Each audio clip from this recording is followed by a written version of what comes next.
Thiruvananthapuram Royals, Trivandrum Royals ഇക്കുറി കരുത്തി കൂട്ടിയാണ് ലേലത്തിന് വന്നത്. അപ്പോൾ അവരുടെ ഏറ്റവും വലിയ പിക്ക് ഇന്ന് നമ്മൾ കണ്ടത് IPLലെ നമ്മുടെ എല്ലാവരുടെയും പ്രതീക്ഷയായ പഞ്ചാബിൻ്റെ മിന്നും താരം വിഷ്ണു വിനോദിനെ തിരുവനന്തപുരത്ത് എത്തിച്ചു എന്നുള്ളതാണ്. ഇന്ന് ഏറ്റവും വലിയ പിക്ക് അവർ നടത്തിയിരിക്കുന്നത് വിഷ്ണു വിനോദാണ്.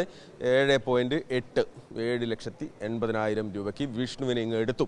അപ്പോൾ ഒരു KP കൃഷ്ണപ്രസാദ്, KP എന്താണ് ഇന്നിപ്പോൾ കൂടെ ഓപ്പണേഴ്സ് ഹോട്ടൽ സ്വാഭാവികമായിട്ട് വിഷ്ണു ഉണ്ടാവുമല്ലോ, നിങ്ങൾ രണ്ടാളുമായിരിക്കും ഇറങ്ങുന്നുണ്ടാവും. അപ്പോൾ എന്താണ് ഒരു പ്രതീക്ഷ? നമ്മളങ്ങനെ ഒരുപാട് ചിന്തിച്ചില്ല. ഒബ്വിയസ്ലി ആ ഒരു സ്ലോട്ട്, ആ ഒരു കോമ്പിനേഷൻ വെച്ചാണ് നമ്മൾ ടീം സെലക്ട് ചെയ്തേക്കുന്നത്.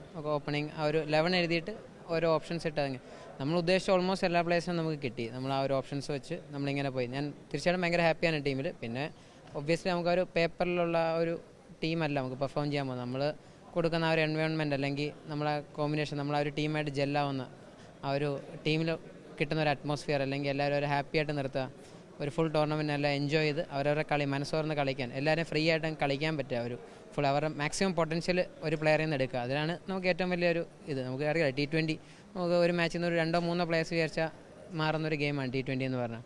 സോ 16 പ്ലേയേഴ്സും ഞാൻ ബിലീവ് ചെയ്യുന്നു ആർക്ക് വേണം ഒരു മാച്ചിന് പറയാം അവരുടെ ദിവസങ്ങളിൽ. സോ എല്ലാ 16 ഒരു നമുക്കറിയാം ഒബ്വിയസ്ലി ഒരു സൂപ്പർ സ്റ്റാർ ഒരു എഫക്റ്റ് ഉണ്ട് ടീമിൽ. 7 years അല്ലെങ്കിൽ 8 years IPL കളിക്കുക. അപ്പോൾ അങ്ങനെ ഒരു കേരളത്തിന് വേണ്ടി ഇത്രയും പെർഫോം ചെയ്ത ഒരു പ്ലെയർ വരുമ്പോൾ നമുക്ക് ആ ഒരു പ്ലെയറിലേക്ക് ഒരു ഇത് പോകും. ഒബ്വിയസ്ലി അത്രയും പ്രതീക്ഷയുണ്ട്. അതുകൊണ്ട് തന്നെയാണ് നമുക്ക് അത്രയും സ്ട്രെസ് ചെയ്ത് നമ്മൾ ആ ഒരു പ്ലെയറിനെ എടുത്തതെല്ലാം. ബട്ട് സ്റ്റിൽ ആ ഒരു